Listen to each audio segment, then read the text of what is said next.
Fernando venait juste de sortir du chantier, la sueur marquant encore le col de sa chemise et une boîte à lunch à moitié vide à la main, lorsqu'il s'arrêta net devant une poubelle au bord de la route.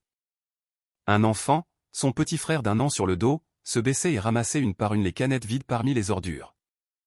Quand le petit leva les yeux, son regard ne suppliait pas, ne demandait pas pitié. Il prononça seulement d'une voix douce une phrase qui lui serra le cœur, « Monsieur, je ne viens pas vous demander d'argent, mais s'il vous reste de la nourriture, pourriez-vous m'en donner la moitié pour mon petit frère ?» Le père célibataire resta immobile. Quelques secondes plus tard, son geste fit retenir son souffle à toute cette vieille rue délabrée. « Papa a dit qu'il viendrait dîner tôt avec moi aujourd'hui. » Fernando ne pouvait oublier cette phrase, même si personne ne la mentionnait plus. Elle résonnait non pas de l'extérieur, mais de l'intérieur de lui, un écho doux et persistant, comme le son d'une cuillère frappant le bord du bol chaque fois que Lucia s'asseyait pour attendre le dîner. La fillette de 5 ans, aux grands yeux et aux cheveux toujours emmêlés à force de courir et de jouer, plaçait habituellement devant son propre plat un petit morceau de viande déjà mis de côté dans un bol que personne d'autre ne touchait. « Quand papa arrivera, il aura de la bonne nourriture, » disait-elle toujours ainsi. Comme si, dans une journée pleine de poussière et de chaleur, la seule chose sûre au monde était que son père reviendrait avec sa boîte à lunch à moitié entamée. Mais il y avait des occasions où la moitié de cette boîte à lunch finissait par sauver la vie de 2 autres êtres. Fernando sortit du chantier alors que le soleil était déjà haut dans le ciel. Sa chemise trempée de sueur, marquée par la poussière rougeâtre du sol et le sable, les paumes encore tachées de vieille graisse. Dans sa main, il tenait sa boîte à lunch avec à peine un peu de riz blanc et la moitié d'une cuisse de poulet. Il prévoyait de rentrer tôt pour partager ce qui restait avec Lucia, une manière maladroite, mais sincère de tenir cette promesse que père et fille faisaient plus par le regard que par les mots. En arrivant au virage près du petit marché, juste là où il y avait un dépôt d'ordures improvisé au bord du trottoir, Fernando entendit un léger bruit métallique comme des pièces qui s'entrechoquent.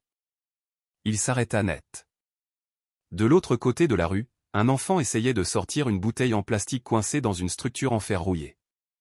Il portait un bébé endormi sur le dos, sa tête appuyée sur l'épaule de son grand frère, les petites mains agrippées fermement au pull comme s'il lâchait le monde entier s'il l'ouvrait. « Dors. J'ai presque fini. » La phrase se perdit dans le bruit du marché. Personne ne l'entendit, sauf celui qui était sur le point de continuer son chemin. Fernando resta immobile pendant quelques secondes, le regard planté sur cette image qui semblait tirée d'une triste histoire de journal. L'enfant devait avoir environ 8 ans, mince, la peau brûlée par le soleil, les cheveux secs, les mains éraflées. Il faisait tout son possible pour sortir la bouteille sans réveiller le petit. Le soleil tombait directement sur sa tête et la sueur coulait le long de son dos. Une rafale de vent apporta avec elle l'odeur âcre des ordures mêlées à l'humidité de l'asphalte. Soudain, l'enfant s'arrêta. Il avait vu la boîte à lunch dans les mains de l'homme. Son regard ne suppliait pas, ne réclamait pas. Il montrait seulement quelque chose qui ressemblait à cette dignité qu'il avait dû apprendre à baisser la tête. « Monsieur, je ne vous demande pas d'argent, mais si vous ne finissez pas votre repas, pourriez-vous m'en donner la moitié pour mon frère ? Il n'a rien mangé depuis ce matin. » Silence. Fernando serra la boîte à lunch. C'était quelque chose sans valeur pour un adulte. Mais cette phrase, le soin avec lequel chaque mot avait été choisi pour ne pas gêner, le laissa sans voix. Y avait-il un enfant qui demandait de la nourriture non pas pour lui, mais pour un autre ? Un enfant qui savait choisir ses mots pour ne pas embarrasser un adulte et qui ne demandait que ce qui restait ? Il ne demandait ni affection ni compassion. « J'allais juste rentrer dîner avec ma fille », pensa Fernando. Il n'était pas prêt à sauver qui que ce soit, mais la vie n'attend pas que l'on se prépare. Elle vous pousse à prendre de grandes décisions sans préavis avec une seule question silencieuse. Si ce n'est pas aujourd'hui, alors quand ? Il s'agenouilla, posa la boîte à lunch sur une marche en béton voisine, puis s'assit à côté et ouvrit le couvercle avec maladresse. « Comment t'appelles-tu ? » ?»« Diego. »« Et lui, c'est Samuel », répondit-il sans hésitation, sans chercher l'approbation, sans regarder les yeux de celui qui demandait. Diego prit la boîte à lunch des 2 mains, divisa le riz en 2 parties mais mit le morceau de viande de côté. Il nourrit Samuel avec les premières cuillerées très lentement, très doucement, comme si chaque grain de riz était la seule chose précieuse qui restait au monde. « Où sont tes parents ? » Ce fut une question spontanée, presque un réflexe. Diego ne leva pas les yeux. Il continuait à le nourrir à la cuillère. Une seconde, deux, puis trois mots tristes comme le vent qui effleure l'avant-bras, je ne sais pas. Et ensuite, avec hésitation, la dernière fois que je les ai vus, c'était quand ils ne bougeaient plus. Fernando serra les lèvres. Il ne dit rien de plus. Il y a des choses que plus on les demande, plus elles font mal. Il se leva, se secoua la poussière de son pantalon et regarda dans le récipient où il ne restait qu'un peu de sauce au fond. Monte sur la moto. Nous finirons le déjeuner chez moi. Diego hésita. Il resta immobile un long moment, observant chaque mouvement de l'homme comme s'il cherchait quelque chose. Ce n'est que lorsque Samuel gémit légèrement de faim que Diego acquiesça doucement. Puis il ajusta soigneusement le tissu sur la tête de son frère, le chargea sur son dos et se leva. Ses jambes étaient minces, mais il marchait sans hésitation. Sur la moto, Samuel s'endormit. Sa tête reposait sur le dos de son frère. Diego était derrière, le serrant des deux bras, le dos droit, les yeux ouverts sans ciller. « Merci, monsieur » murmura-t-il d'une voix aussi basse que le vent. « Mais si vous ne voulez pas que nous restions après avoir mangé, je partirai tout de suite. »« Nous ne vous dérangerons pas ?» Fernando répondit, mais dans le rétroviseur, il vit ses yeux comme ceux d'une sentinelle, debout à la frontière entre exister et être oublié, sans plainte, sans espoir, mais non plus prêt à lâcher prise. Personne ne devrait commencer son enfance en protégeant un autre être, mais personne ne peut non plus choisir dans quelles circonstances il naît. Quand le portail de la maison s'ouvrit, une voix familière fit que tout autour s'arrêta. « Papa !» Lucia courut depuis le porche, ses tresses rebondissant au rythme de ses pas. Dans sa main, elle tenait une petite cuillère en plastique bleu, mais en voyant les deux étranges silhouettes derrière son père, elle s'arrêta net. Ses grands yeux s'ouvrirent, remplis de larmes. « Tu as ramené des étrangers à la maison. Tu ne m'aimes plus, papa. » À cet instant, le soleil sembla cesser de briller. Il y a des jours où une donation de nourriture peut sauver des vies, mais une seule phrase d'un enfant peut aussi briser en trois un même cœur sous un même toit. Et parfois, la plus grande épreuve de la bonté n'est pas le rejet des autres, mais la douleur de ceux que nous aimons le plus. La porte de la chambre se ferma avec un son sec et précis. Il n'y eut pas besoin de force, mais cela suffit pour que Fernando sente qu'il venait d'entrer dans une zone de guerre à laquelle il n'était pas préparé. Il n'appela pas immédiatement. Il resta juste dehors quelques secondes, observant la porte en bois sombre, déjà un peu usée près de la poignée. Peut-être la fillette était-elle toujours derrière, l'oreille collée à écouter, ou peut-être était-elle déjà face contre terre sur le lit, le visage enfoui dans l'oreiller, comme elle le faisait quand elle était en colère. Mais cette fois, c'était différent. Fernando le savait bien, non seulement à cause du regard que Lucia lui avait lancé en voyant les deux autres enfants, mais aussi à cause de cette sensation de vide soudain qu'il n'avait jamais ressentie de la part de sa propre fille. « Je ne veux plus manger. »« Va manger avec ses enfants » cria-t-elle avec force, sans larmes, mais avec une fissure profonde dans le cœur d'une fillette de 6 ans qui ne comprenait pas encore tout à fait comment le monde pouvait se diviser ainsi. Fernando poussa un léger soupir, marcha vers la porte et frappa doucement. « Lucia, écoute ce que j'ai à dire. Ces deux enfants n'ont personne. J'ai juste voulu les aider un peu. » Silence. Puis le léger frottement de sandales sur le sol. Peut-être s'était-elle retournée vers le mur. Puis une phrase aussi tranchante qu'un verre brisé qui se planta directement dans sa poitrine, « Tu as menti ? Tu voulais avoir un fils, c'est pour ça que tu m'as laissé.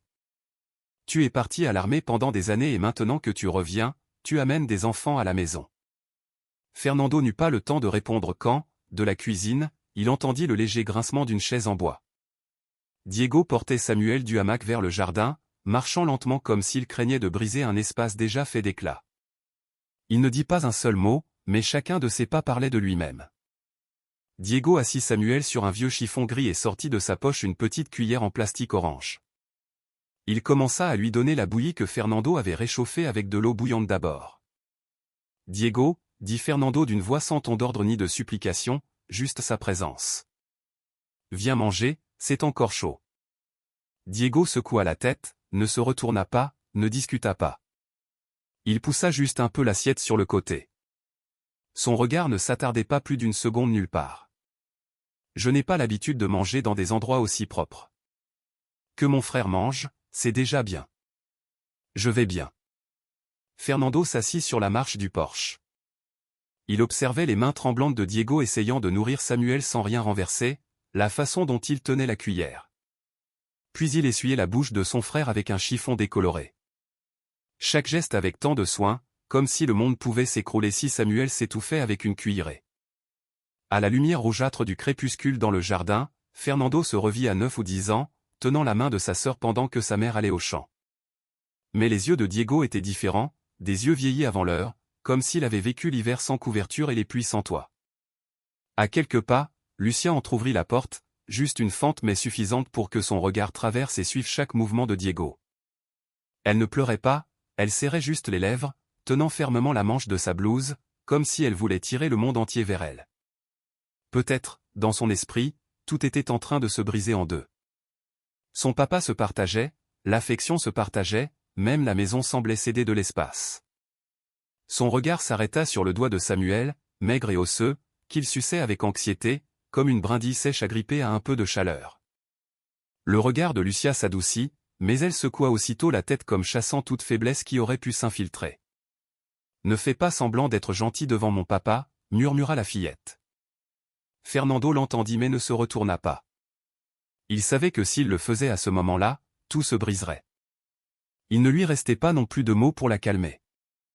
Il y a des colères qui ne naissent pas de la raison, mais de la douleur qui ne sait pas encore se nommer. Et les enfants ressentent aussi la douleur comme les adultes. Seulement, ils ne savent pas la cacher. Le dîner ne ressembla pas à un dîner. Diego et Samuel mangèrent dehors sur la terrasse. Lucia serra un oreiller contre elle, assise devant la télévision éteinte. Fernando mangea quelques cuillerées puis laissa les baguettes sur la table. À la tombée de la nuit, 3 oreillers furent étalés sur un seul lit simple dans le salon. Fernando plaça intentionnellement un matelas fin à côté, mais Lucia tira son oreiller, le traînant vers le bord gauche. « Je dors ici. Personne ne peut toucher à mon papa. » Diego garda le silence. Allongé à l'autre extrémité, Samuel restait entre deux, respirant régulièrement, bien que parfois il ait une légère toux. Chaque fois que cela arrivait, Diego se tournait, glissait son bras sous la tête de son petit frère et lui tapotait doucement. Lucia tourna le dos au mur, mais murmura d'une voix basse, « Papa aime déjà plus ses enfants que moi. Je ne suis plus sa fille. » La voix n'était pas assez forte pour que les adultes l'entendent clairement, mais elle l'était suffisamment pour que celui qui était en face la sente. Et Diego répondit d'un ton aussi doux que le vent, « Reste avec ton papa. Je ne veux rien enlever à personne. » Fernando était entre les deux, regardant le plafond. Dans ce silence dense, il sentait clairement 3 battements, 3 pulsations défensives de 3 enfants, aucun ne dormant vraiment. Et puis de petits pas sur le sol. Lucia se tourna. Descendit du lit.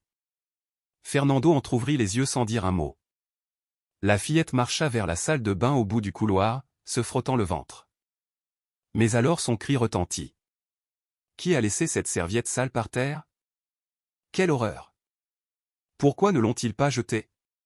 Sa voix résonna dans la nuit comme un coup inattendu. Dans sa main, il y avait une serviette décolorée avec des taches de lait et d'urine sèche. C'était l'une de celles que Diego utilisait pour nettoyer son petit frère. Avec le corps si sale de ton petit frère, qui va le supporter? Le silence dura plus longtemps que d'habitude.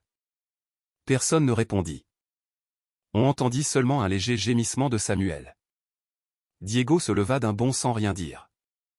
Il marcha vite, lui prit la serviette des mains de Lucia et la serra contre sa poitrine comme s'il craignait qu'on ne la lui jette.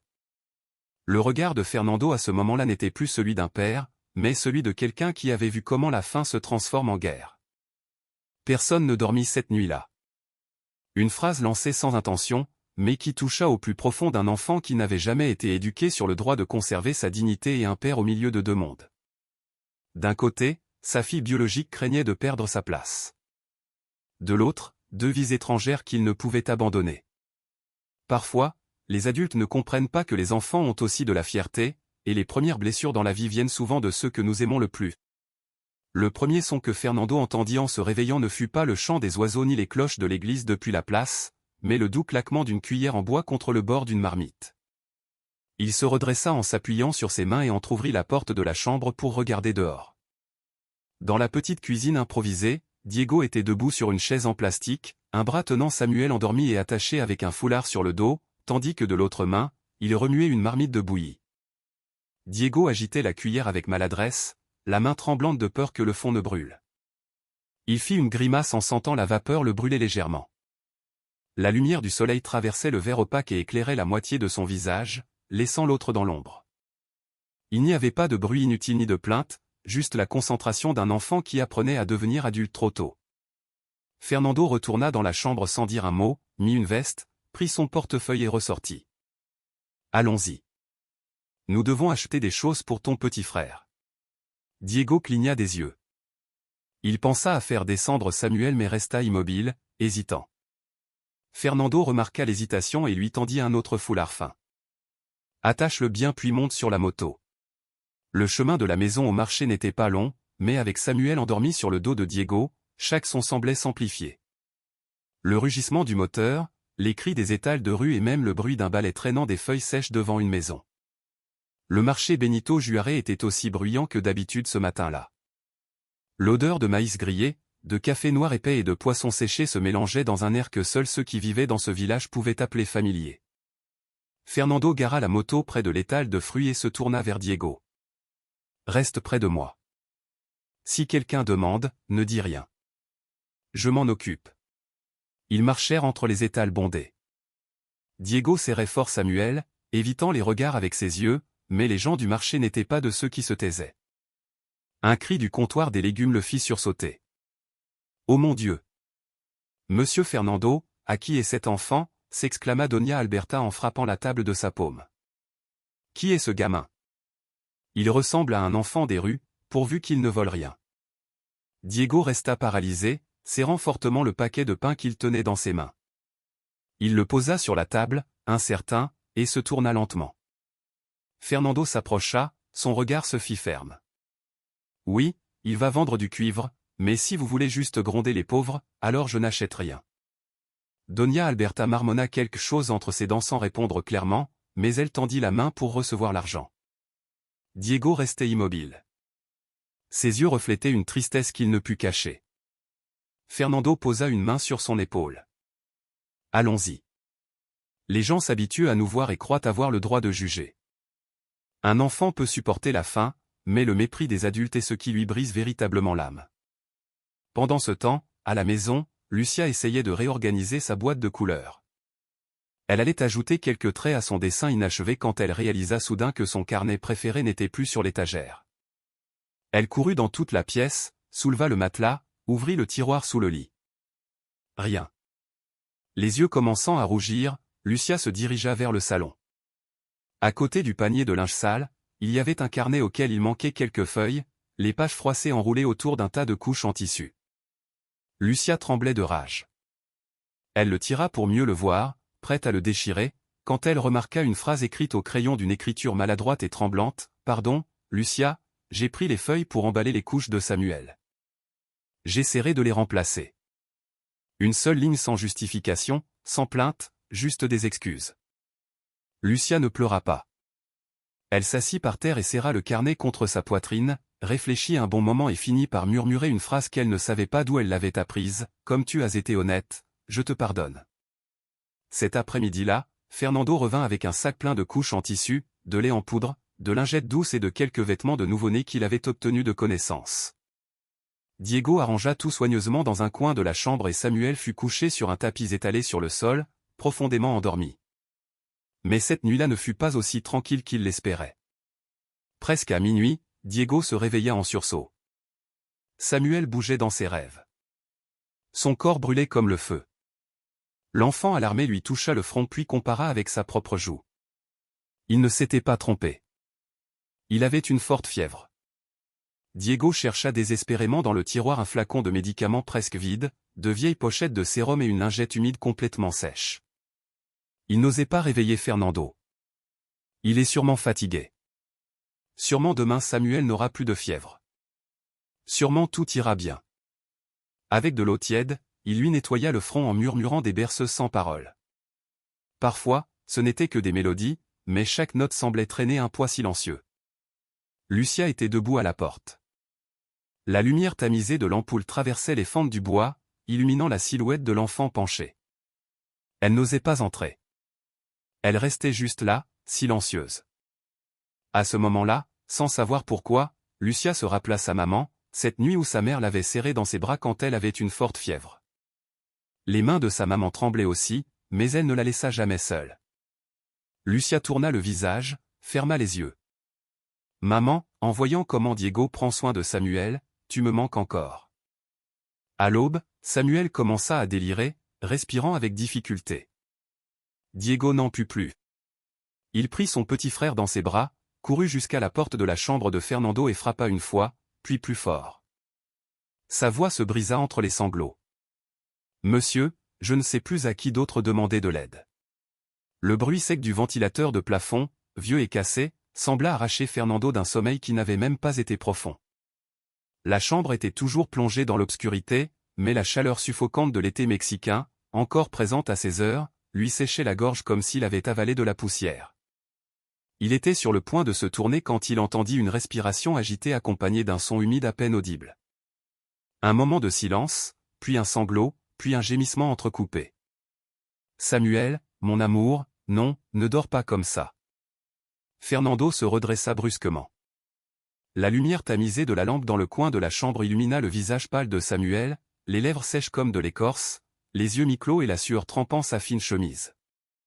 Diego était agenouillé à côté de lui, serrant son frère comme s'il craignait qu'il ne s'évanouisse s'il le lâchait. « Monsieur, il est très chaud. Mon petit frère brûle. » La voix de Diego n'était plus ce murmure timide habituel. Il parlait avec un nœud dans la gorge. Chaque mot tremblait. Fernando ne mit pas ses chaussures. Il atteignit à peine sa fine veste. Il souleva Samuel dans ses bras et fit un signe à Diego pour qu'il le suive. La porte de la maison s'ouvrit brusquement, frappant le mur. Dehors, il ne faisait pas encore tout à fait jour, mais le ciel était couvert de nuages noirs, présage d'une pluie précoce. Le moteur de la voiture rugit en démarrant. Diego, sur le siège arrière, se mordait la lèvre jusqu'à la faire saigner. Personne ne dit un seul mot pendant tout le trajet. La clinique était au bout du chemin de terre qui menait au vieux cimetière. La grille de fer était fermée mais sans loquet. Fernando frappa d'abord doucement puis plus fort. Une ampoule s'alluma à l'intérieur du bâtiment. Le docteur Jiménez ouvrit la porte, les yeux encore lourds de sommeil, mais en voyant Samuel trembler dans les bras de Fernando, son visage devint immédiatement sérieux et il leur fit signe d'entrer sans poser de questions. Le cabinet était petit mais propre. Une légère odeur d'alcool et de désinfectant flottait dans l'air. Jiménez prit la température puis glissa sa main sous le cou de Samuel palpant une à une les côtes minces comme des branches sèches. Il ne dit rien. Il écrivit rapidement dans son carnet et rapprocha une chaise. Le corps est trop faible. Il souffre de malnutrition sévère. Le système immunitaire ne réagit presque pas. Je soupçonne un virus gastro-intestinal, probablement dû à l'eau. Il faut le garder en observation. Cette nuit est critique. Diego s'assit à côté, la main serrant le coin du lit jusqu'à devenir blanche. C'est ma faute parce que je n'ai pas bien pris soin de lui. Fernando était sur le point de répondre, mais Jiménez s'était déjà levé. Il lui tapota doucement les pieds et sortit préparer le sérum. Ils restèrent seuls dans la pièce. La lumière froide éclairait le visage penché de Diego. Fernando s'assit lentement et posa sa main sur son épaule. « Diego, tu es le meilleur grand frère que j'ai connu, meilleur que beaucoup d'adultes dehors. » Diego ne répondit pas, mais sa main se desserra et il la posa délicatement sur la poitrine de Samuel, sentant chaque faible respiration comme s'il la comptait. Le banc du couloir était dur et froid. Le vent qui s'infiltrait par la fente de la fenêtre apportait avec lui une odeur de terre humide, annonçant que la pluie était sur le point d'arriver. Diego était assis, la tête basse, les cheveux lui tombant sur le visage, les mains entrelacées tremblant légèrement. Fernando lui offrit une bouteille d'eau, mais le garçon secoua la tête sans la prendre. « Vous savez, monsieur, Diego expira comme si les mots lui restaient coincés dans la gorge. Si mon petit frère, si Samuel ne survit pas, ne nous retenez plus. Nous avons déjà trop reçu. Je ne veux pas vous devoir ma vie entière. » Fernando le regarda.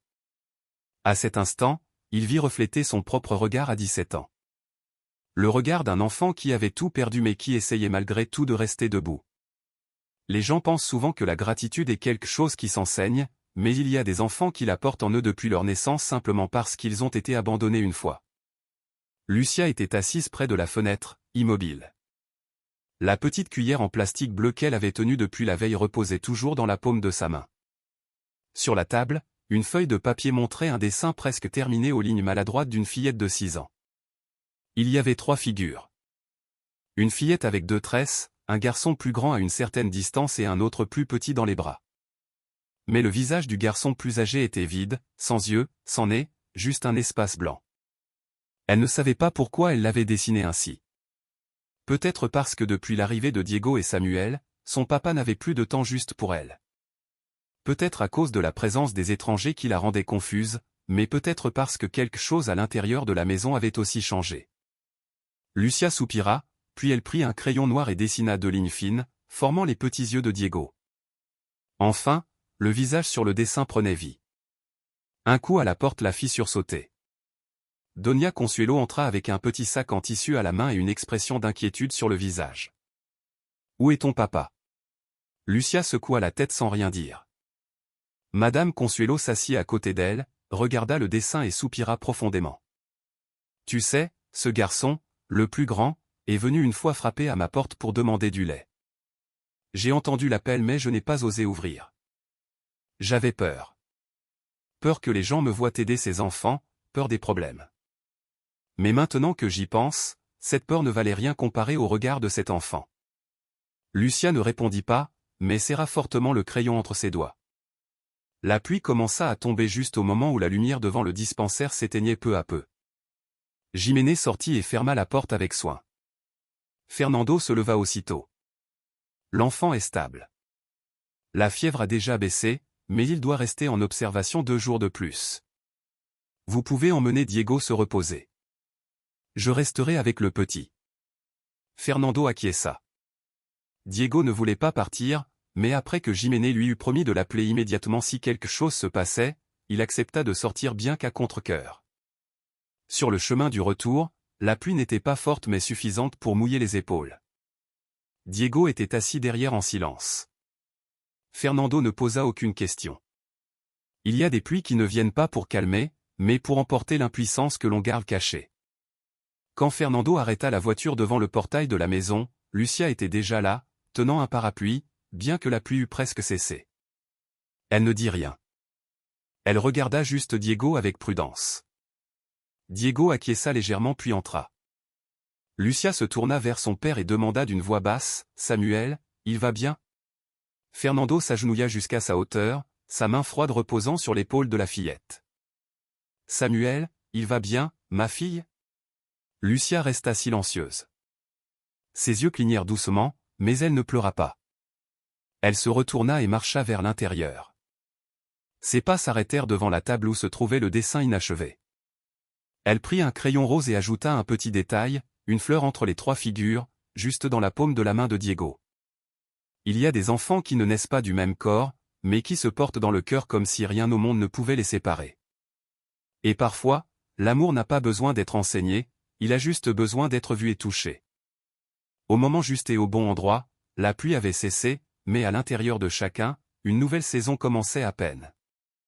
Le son de petits coups doux résonnait depuis la petite cuisine improvisée derrière la maison, se mêlant au tintement de la cuillère contre la marmite en aluminium. À l'intérieur de l'espace couvert de tôle, l'odeur du riz dilué se mélangeait au léger arôme de lait condensé fraîchement versé. Diego tenait une cuillère en plastique, la déplaçant avec soin tout en jetant des coups d'œil au thermos qui était à côté. Dedans, il y avait un peu de lait. Ce n'était pas pour lui et clairement pas non plus pour Samuel. Personne ne le disait, mais Diego le savait. Ce ne pouvait être que Lucia qui avait mis le lait sans laisser de traces. Elle se déplaçait toujours comme un chat, silencieuse et prudente, comme si chacun de ses pas n'appartenait qu'à son monde. Et cette fois, elle avait laissé quelque chose qui n'était pas des mots, une confession muette qu'elle-même ne semblait pas avoir osé assumer. « Je veux essayer de dessiner l'oiseau à nouveau », dit Lucia la nuit dernière d'une voix si basse qu'elle semblait parler à elle-même. Mais j'ai oublié la couleur de ses yeux. Diego ne répondit pas. Il lui tendit juste le seul crayon de couleur bleu marine dont la pointe était encore entière. Elle le prit, le regarda pendant quelques secondes, puis se retourna, mais non sans laisser sur le bord de la table le chewing-gum durci, unique souvenir qu'elle gardait encore de sa mère. Le monde enfantin a des façons de communiquer que les adultes ne parviennent jamais à comprendre entièrement. Un crayon de couleur, une cuillerée de lait, un regard qui évite le contact direct. Tout est un message. Fernando était debout dans le couloir, observant comment Diego servait avec soin le riz dans un bol en plastique. Il parla d'une voix aussi douce que le vent qui avait mis le thermos de lait. Diego ne tourna pas la tête. « Je ne sais pas, monsieur. » Lucia était assise, tressant une corde pour sa poupée faite de vieux chiffons. Elle leva les yeux un instant et secoua la tête. Ses yeux semblèrent indifférents, comme si l'affaire ne la concernait pas, mais ses doigts serrèrent plus fort le fil, faisant que les fibres se levaient et devenaient rêches. Fernando expira, non par agacement, mais parce qu'il comprenait. Il y a des choses qui n'ont pas besoin d'explication. Il retourna en silence à l'intérieur de la maison, laissant les enfants dans cet air qui changeait peu à peu de couleur. Lucia, les cheveux déjà attachés, courut après le papillon de papier jaune qu'elle avait plié le matin. Le vent faisait tourner ses ailes en spirale comme s'il dessinait un chemin capricieux sur le ciment chaud. La fillette riait, courant pieds nus sans remarquer les gouttes d'eau qui tombaient du robinet cassé, se mélangeant aux câbles électriques exposés. Diego venait de finir de remuer le riz quand il entendit le frappement précipité des sandales. Il leva les yeux et vit Lucia traverser le petit patio se dirigeant directement vers la zone avec les câbles et les flaques d'eau. En une fraction de seconde, il ne pensa pas. Il cria juste « Lucia, arrête !» Et il courut. Les pieds de Diego frappèrent fortement les carreaux, glissant légèrement, mais il réussit à maintenir l'équilibre. Il se jeta en avant et poussa Lucia en arrière juste avant que son pied ne touche l'eau électrifiée. Un son sec, comme un coup creux, résonna lorsque son corps tomba au sol, la main frôlant encore un câble métallique. Son corps frissonna un instant, les yeux fermés fortement. La respiration haletante. Fernando, entendant le cri, sortit en courant. Il trouva Lucia étendue près du seuil, serrant Diego fortement. Le visage taché de poussière, les yeux rougis. Diego tremblait encore, les paupières à peine ouvertes, la sueur lui trempant le front. Lucia cria, laissant tomber toute la fierté qui l'accompagnait toujours. « Pourquoi tu m'as aidé alors que je ne suis même pas ta sœur ?» Diego serra les lèvres dans un sourire. Il n'était pas parfait, mais il était si réel qu'il faisait vraiment mal. « Parce que tu es la fille de ton papa. » Lucia resta immobile. Elle ne dit rien de plus. Elle serra juste Diego plus fort comme si elle ne voulait pas qu'il disparaisse comme une étincelle de lumière sous le soleil de midi. Cette nuit-là, la petite maison se sentait étrangement silencieuse. Samuel s'endormit tôt. Fernando n'alluma pas la lumière du salon. On entendait juste le son des ciseaux coupant le papier et le frottement de la colle dans un coin du bureau. Lucia était concentrée, utilisant de petits ciseaux pour découper la couverture d'un vieux carnet. Les feuilles, autrefois tachées d'aquarelle ou arrachées, étaient maintenant soigneusement restaurées avec la colle qu'elle gardait sous le lit. Sur la nouvelle couverture, elle écrivit d'une écriture penchée et maladroite, « Carnet du frère de Lucia, interdit de toucher ». Elle colla aussi une petite étoile orange dans le coin supérieur. La couleur que Diego disait être une couleur chaude comme un sourire. Fernando ne dit rien. Il resta juste debout derrière sa fille. Quand elle se retourna pour aller dans sa chambre, il dit à voix basse, « Je n'ai pas besoin que tu aimes qui que ce soit, ma fille, juste que tu ne haïsses pas ceux qui essaient de t'aimer. » Lucia n'acquiesça pas, mais en passant par la table à manger, elle remplit un verre de lait, le plaça à côté du bol de flocons d'avoine que Diego n'avait pas terminé et le poussa doucement de l'autre côté de la table. Parfois, les liens familiaux ne naissent pas du sang, ils naissent du moment où quelqu'un est prêt à tomber juste pour que tu ne te blesses pas. Dans le patio, les lucioles brillaient entre les feuilles du papillonnet. L'ambiance semblait avoir été purifiée par une forme de pardon silencieux. Toc toc. On entendit des coups à la porte. Lent et ferme. Fernando alla ouvrir. Doña Consuelo était là avec une lettre jaunie à la main, usée par les années. Fernando, il y a quelque chose que tu dois savoir sur les vrais parents de Diego. La lumière derrière lui vacillait. Dehors, le vent commençait à souffler comme si tout le village retenait son souffle, attendant qu'un nouveau chapitre commence.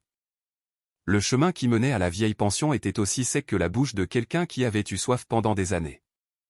Les carreaux étaient soulevés, tordus, comme s'ils avaient été témoins de trop de pas, de trop de vies déviées de leur cours.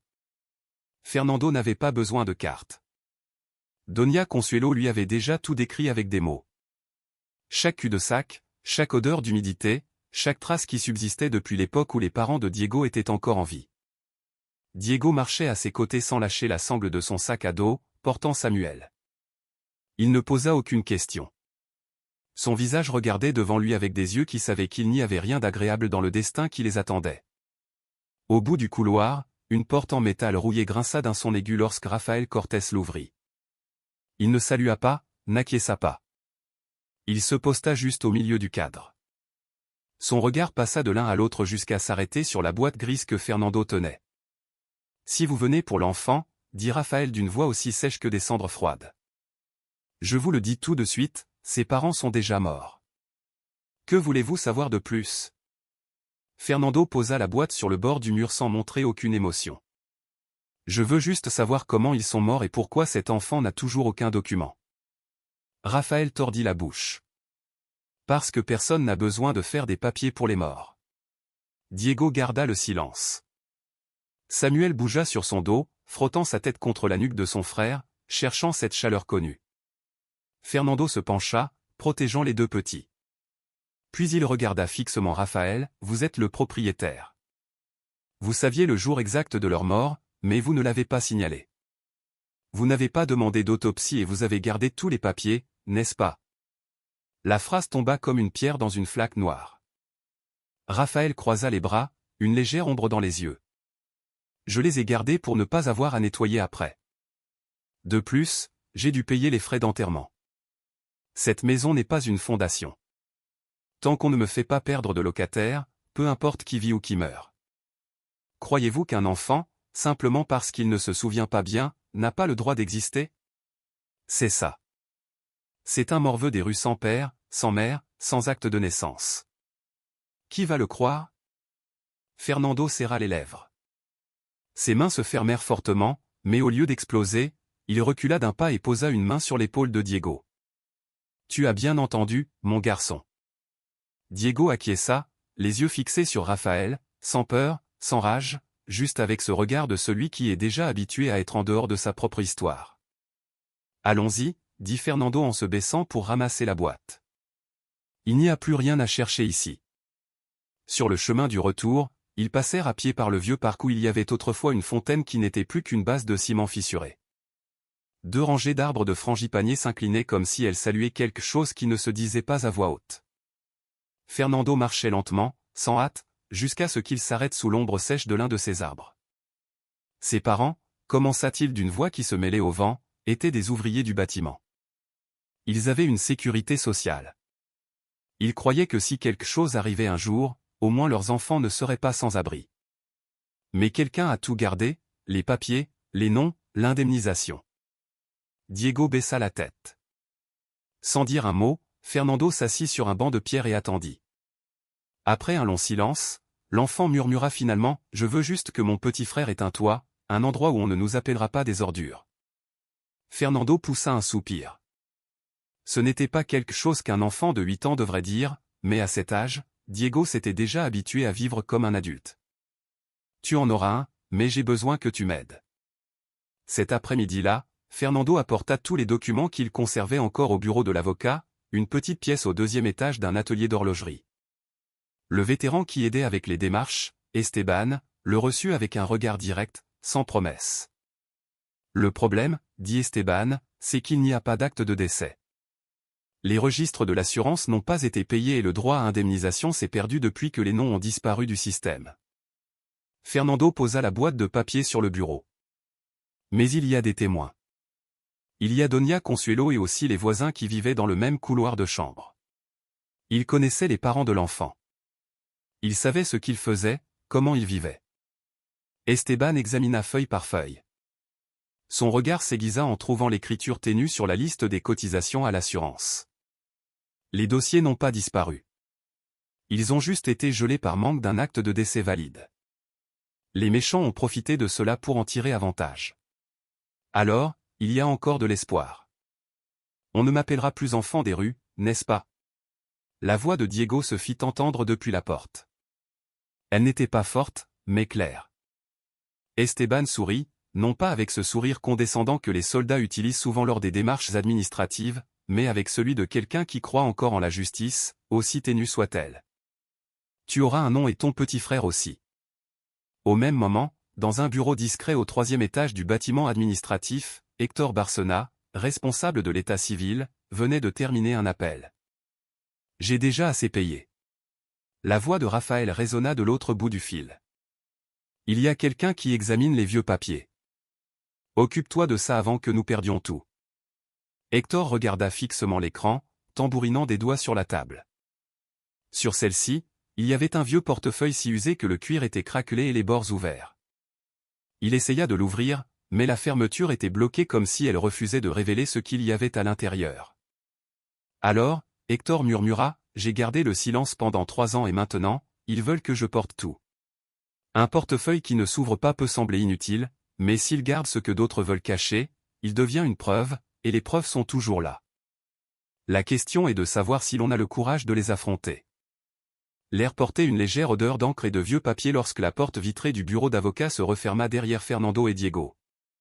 Personne ne dit un mot au début, non pas par timidité, mais parce qu'au fond de chacun bouillonnaient des questions sans réponse. Sur le bureau en bois d'Esteban, avec quelques marques visibles, reposait un paquet de dossiers fermement attachés. L'avocate Lara Mendoza, une femme de plus de 40 ans à la voix grave et au regard qui ne se laissait pas facilement ébranler, leva les yeux vers eux. Il n'y eut ni courtoisie, ni geste de hâte. Elle versa simplement un verre d'eau et le plaça devant Diego comme si elle savait qu'il avait besoin d'un endroit sûr pour commencer. Diego serra légèrement les doigts en commençant à parler. Sa voix ne tremblait pas, mais chaque mot sortait lentement comme s'il craignait qu'une erreur en racontant puisse disperser les souvenirs. Fernando s'assit à ses côtés sans l'interrompre. À ce moment-là, il était auditeur et aussi témoin.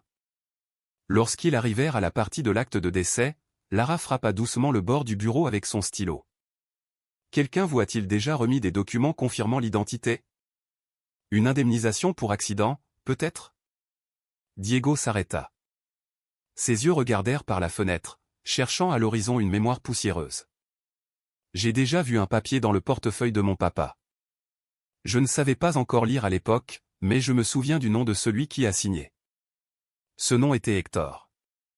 Hector Bárcena. L'atmosphère dans la pièce devint dense.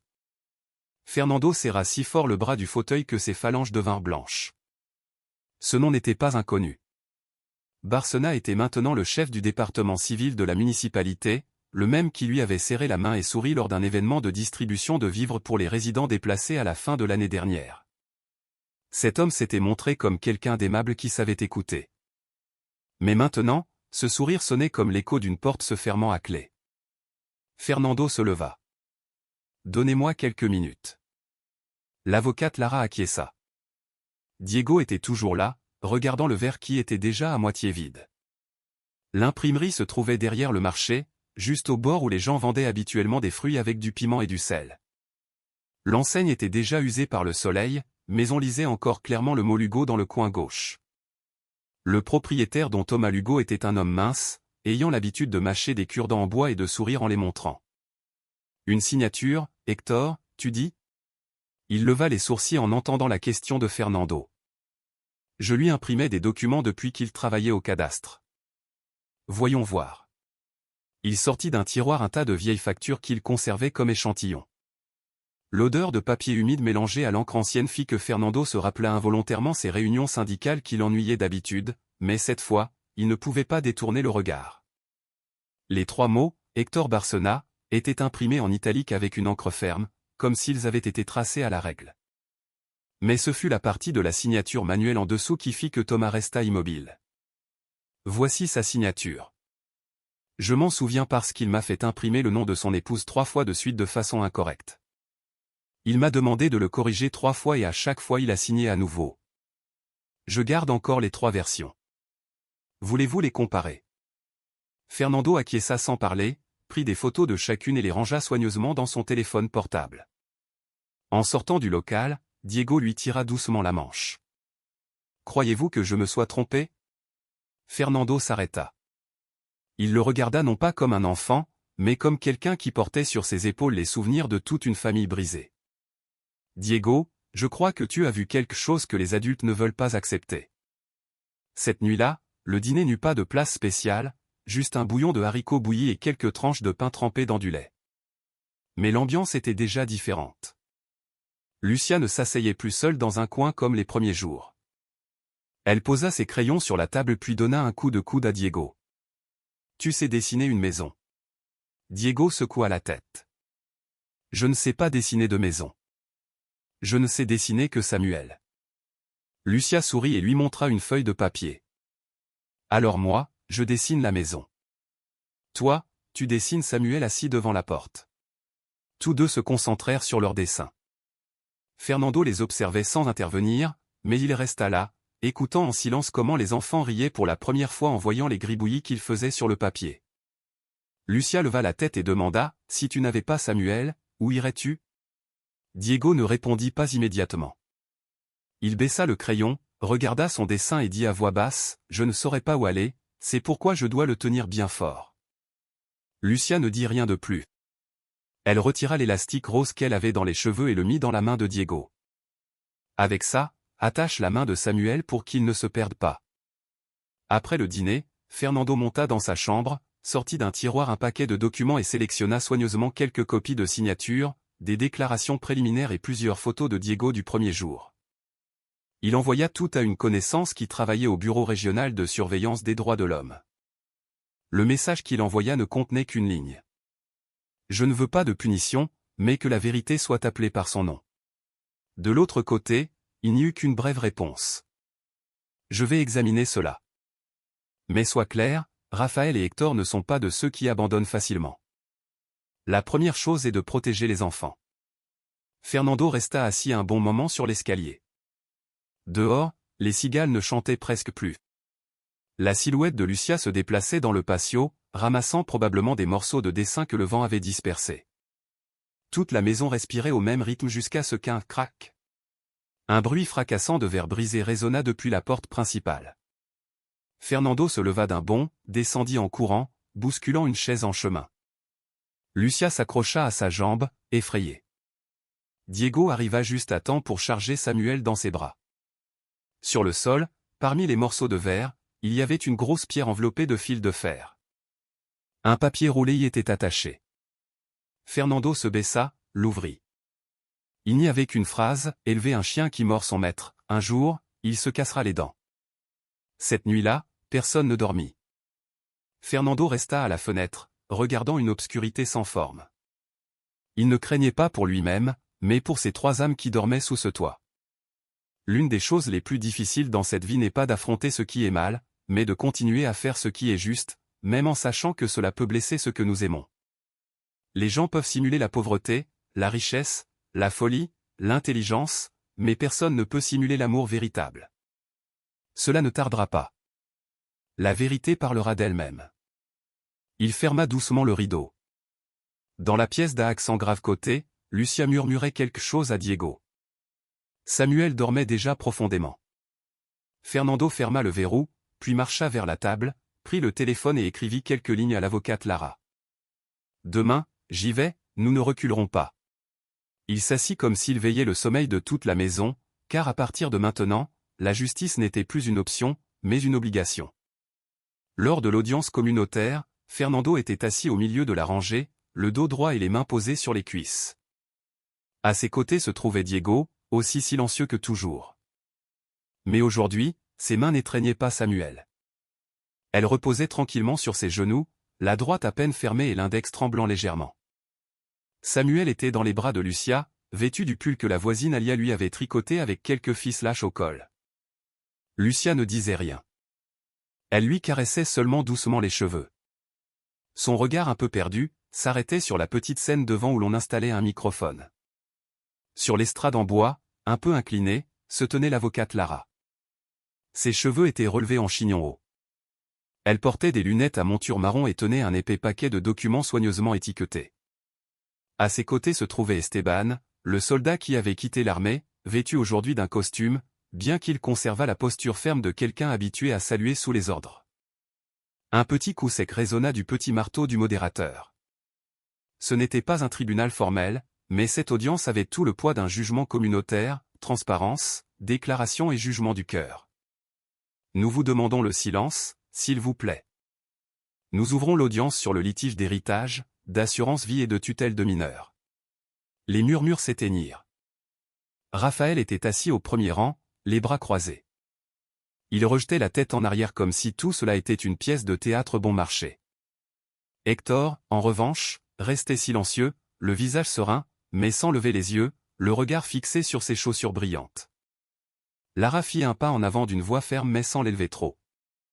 Je présente la première preuve. Le contrat original d'assurance vie signé par Monsieur et Madame Estrada en 2019 où leur fils légitime, c'est-à-dire Diego Estrada, est désigné comme bénéficiaire en cas de décès simultané. Elle leva le papier, le tournant légèrement pour que tous puissent voir le sceau rouge et le numéro postal. Une vieille femme avec un châle couleur prune s'avança, une vieille lettre à la main. Sa voix tremblait mais elle était claire. Je suis Consuelo, ex-belle-mère de Monsieur Raphaël. Cette lettre est arrivée dans ma boîte aux lettres il y a 3 ans. Je l'ai remise à mon gendre, Monsieur Raphaël, pensant que c'était quelque chose de professionnel. Il m'a dit que c'était des ordures et l'a déchirée devant moi. Un soupir s'échappa des rangs du fond. Une femme secoua la tête et murmura, « Mon Dieu, alors ce serait vrai. » L'avocate Lara continua en levant une copie signée du document par Thomas. Ceci est la signature de Monsieur Hector Castanda acceptant de renoncer au bien par héritage sous prétexte que le défunt n'a laissé aucun enfant légitime. Monsieur Hector, vous souvenez-vous avoir signé ce document? Hector esquissa un sourire tordu. J'ai signé beaucoup de papiers à cette époque. Il est possible que la secrétaire ait commis une erreur dans le contenu. Thomas avança d'une voix basse mais glaciale. Excusez-moi, vous n'aviez pas de secrétaire. J'étais le seul chargé de valider les documents à cette occasion et je me souviens parfaitement que ce jour-là vous avez dit, cet enfant n'est qu'un fardeau. S'il disparaît avec l'accident, tant mieux pour tous. Un silence épais tomba sur le lieu. Très lentement, Fernando se leva. Ses mains restaient posées avec soin. Seul son regard était plus perçant que d'habitude. Il se tourna vers l'assemblée et parla d'une voix grave. Le membre de la famille dont vous parlez est cet enfant qui est assis ici, c'est Diego. C'est le sang de ceux qui sont morts dans l'accident il y a 3 ans. C'est l'enfant qui a attendu sa mère pendant que les adultes discutaient comment diviser ce qui restait. Personne ne l'interrompit. Même Raphaël ne répondit pas. On entendit quelques reniflements et une chaise grinçant sur le bois du fond. Un vieil homme au chapeau de paille se leva lentement, appuyé sur sa canne. J'étais voisin des parents de cet enfant.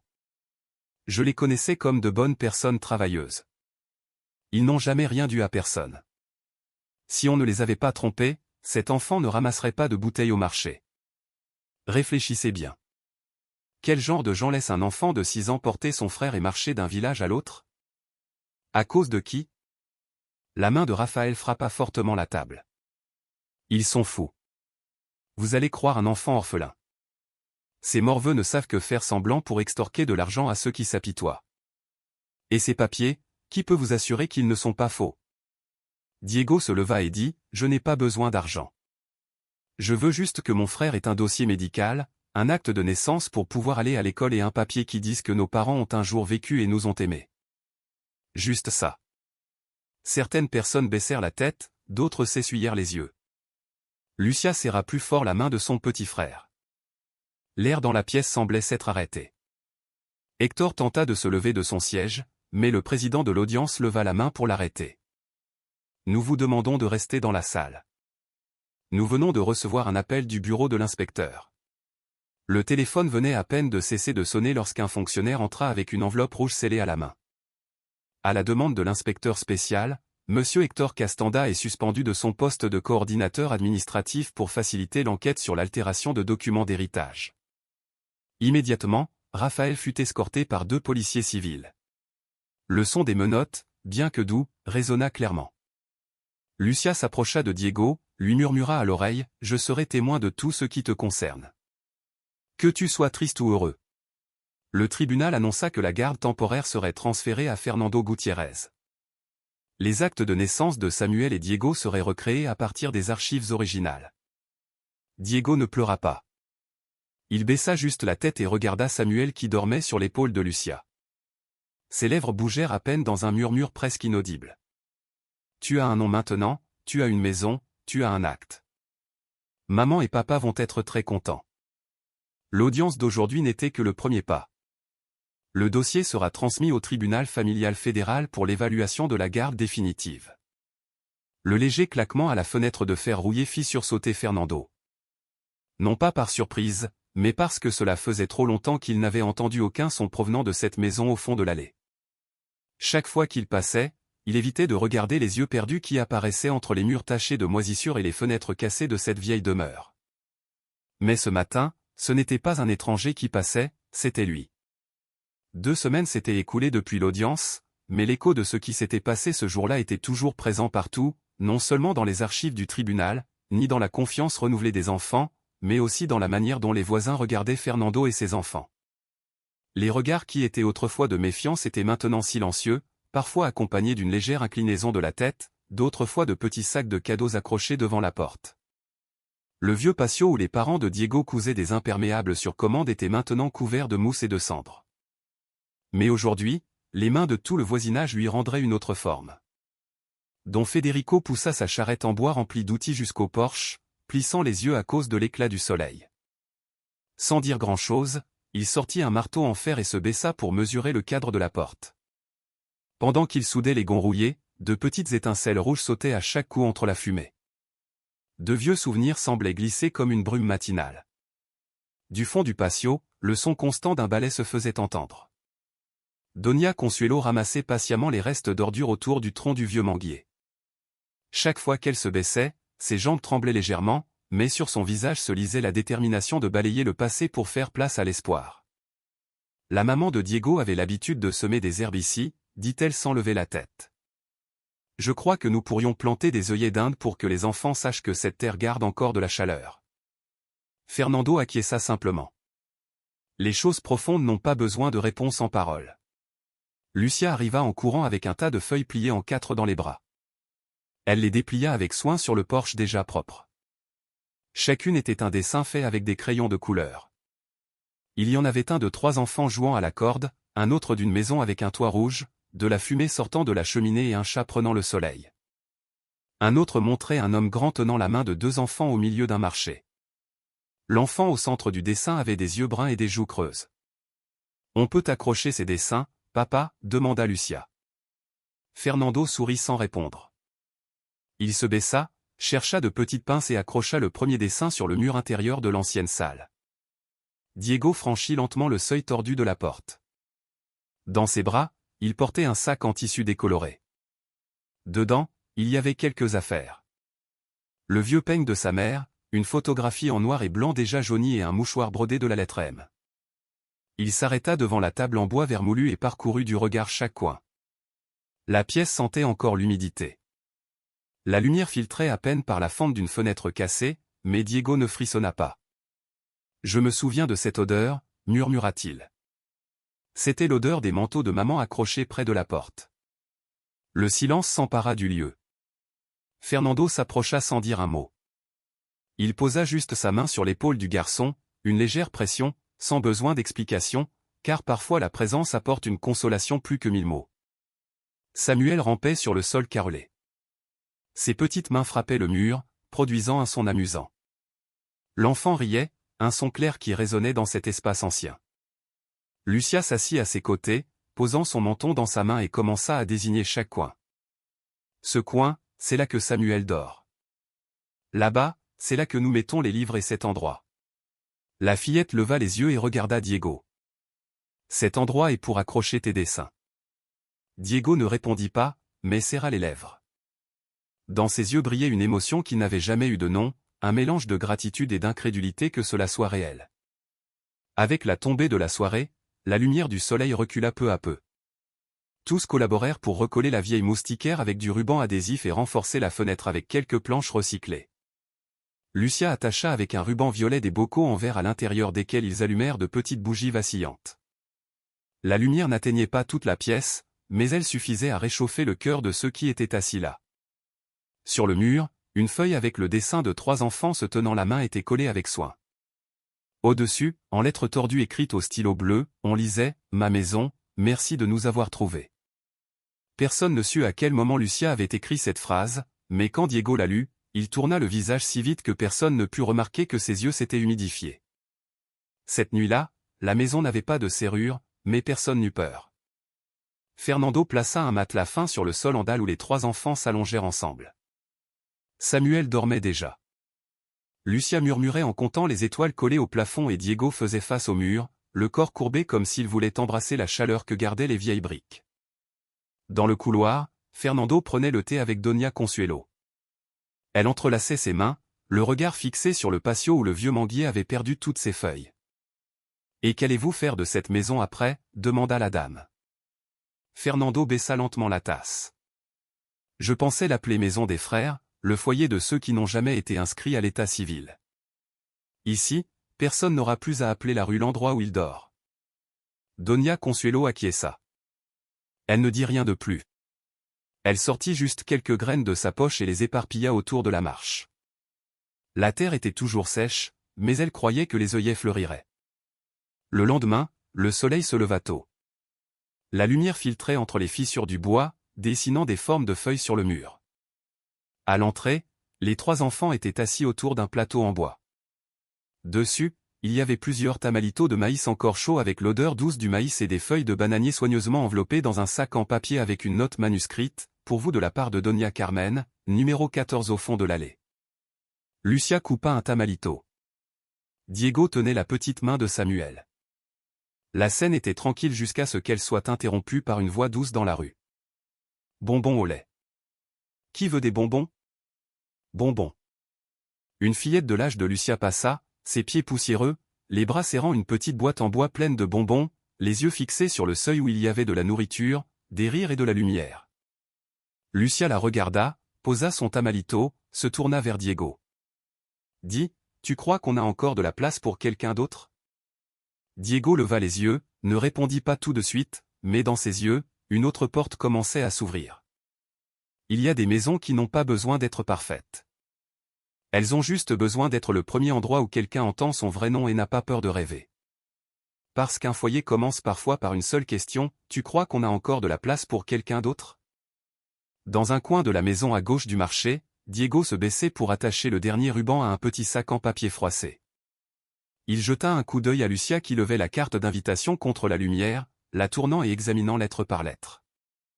La fillette leva les yeux, inclina la tête et demanda à voix basse, « Cette écriture est tachée. Tu crois qu'on devrait la réécrire ?» Diego secoua la tête et sourit doucement. « Ce n'est pas nécessaire. Ils verront qu'elle a été écrite par des enfants et cela suffira. » Tous deux se regardèrent, puis baissèrent les yeux et continuèrent en silence. Personne ne dit rien, mais ils comprenaient tous les deux que le lendemain matin, quand les rues commenceraient à se remplir de tables et de chaises sur le trottoir, ces petits sacs seraient le premier cadeau que les enfants du quartier recevraient sans avoir à le demander, sans avoir à le mendier. Fernando, à ce moment-là, assemblait les 2 dernières planches de bois, formant une petite estrade de moins d'1 mètre carré. Il utilisait des clous à la main sans appeler de charpentier, non pas pour économiser de l'argent, mais parce qu'il voulait construire quelque chose de ses propres mains, quelque chose qui naîtrait de la foi. Sous l'ombre du vieux tamarinier, l'odeur de colle et de sueur se mêlait au parfum des jours passés quand il scellait des bidons d'eau, réparait des lits et construisait des fourneaux pour son unité. Dans une terre aride comme Saint-Félix-d'Elmt, tout ce qui pousse a besoin d'une raison.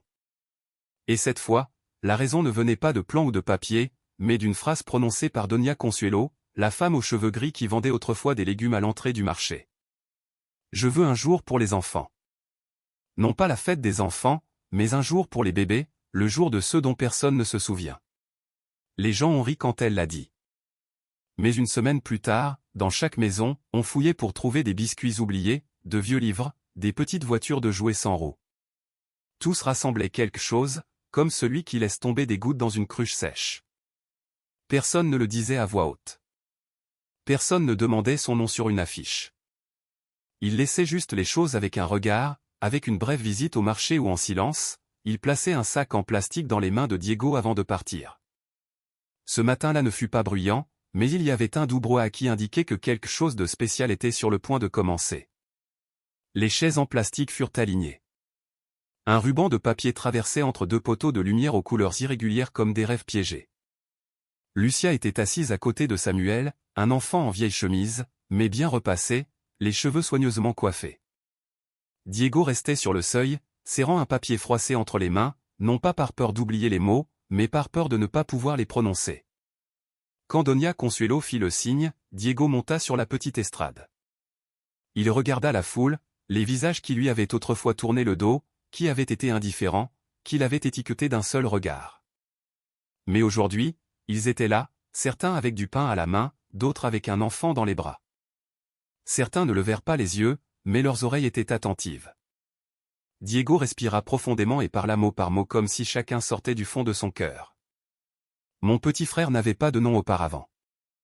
Maintenant, il a un acte de naissance. Avant, il dormait sous un pont. Maintenant, il a une chambre et j'ai un papa, une sœur. Et aujourd'hui, je vous ai tous ici. Je veux juste dire merci. Il n'y eut pas d'applaudissements. Juste un silence profond jusqu'à ce que la voix rauque d'une vieille femme du dernier rang rompit le silence. Avant, nous lui avons tourné le dos, mais grâce à cet enfant, aujourd'hui nous avons su revenir. Quelqu'un acquiesça, un autre s'essuya les yeux, et soudain une fillette en robe à carreaux rouges, la même qui vendait des chewing-gums le mois dernier, s'approcha. Diego n'attendit pas d'invitation. Il lui tendit la main, la mena jusqu'à Lucia et à eux trois. Ils partagèrent le dernier pain du panier. Des rires surgirent dans certains coins. Ce ne fut pas un scandale, mais cela suffit à repousser un peu l'obscurité. À la tombée de la soirée, les gens retournèrent chez eux. Mais le long de l'allée qui entoure la maison de Fernando, quelqu'un avait accroché des sacs en plastique aux grilles. Certains avec du lait, d'autres avec de la soupe instantanée et un qui contenait seulement un œuf et un petit papier sur lequel était écrit « Bon appétit ». Personne n'a laissé son nom. Personne n'a frappé à la porte. Diego était debout près de la fenêtre, regardant chaque paquet un par un. Il n'était pas pressé de les ranger. Il attendit qu'il commence à faire sombre pour les descendre peu à peu avec des mains douces comme celui qui tient un souvenir. Il ne demanda pas qui les avait envoyés. Il ne les montra non plus à personne. Il ouvrait juste chaque paquet et le plaçait sur la table comme s'il préparait une petite fête pour le lendemain. Fernando était assis sur le porche avec un vieux livre dans les mains. Ses yeux ne se détournaient pas du patio où Lucia courait en jouant à chat avec Samuel. Diego passait la serpillière et en levant les yeux, sourit en voyant Samuel froncer les sourcils à cause de l'amertume de son lait en poudre. Tous trois éclatèrent de rire. Ce ne fut pas bruyant mais intense, comme si chaque rire était un battement de renaissance. Fernando murmura sans parler à personne en particulier. Ce chemin n'est plus solitaire. Un foyer peut être construit avec des briques, du ciment, des colonnes d'acier.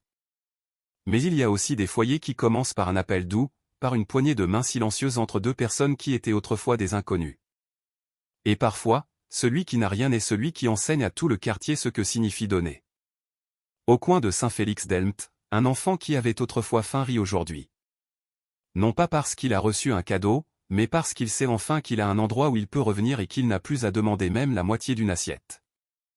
Il y a des rencontres qui ne sont pas un hasard, mais un destin. Et il y a des enfants qui, même s'ils ne partagent pas le même sang, peuvent grandir ensemble avec un amour véritable. Cet amour qui n'a pas besoin de papier ni de promesses. Il a juste besoin que quelqu'un décide de ne pas lui tourner le dos.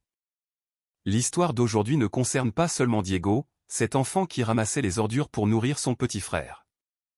Mais c'est aussi un rappel pour nous tous que les impitoyables peuvent manipuler le système, mais ils ne pourront jamais éteindre la justice lorsque les bonnes personnes s'unissent. Au final, les menteurs ont été démasqués, et Diego et Samuel, ces enfants autrefois appelés les sans nom, ont aujourd'hui un nom de famille, une famille et une communauté qui les étreint avec affection.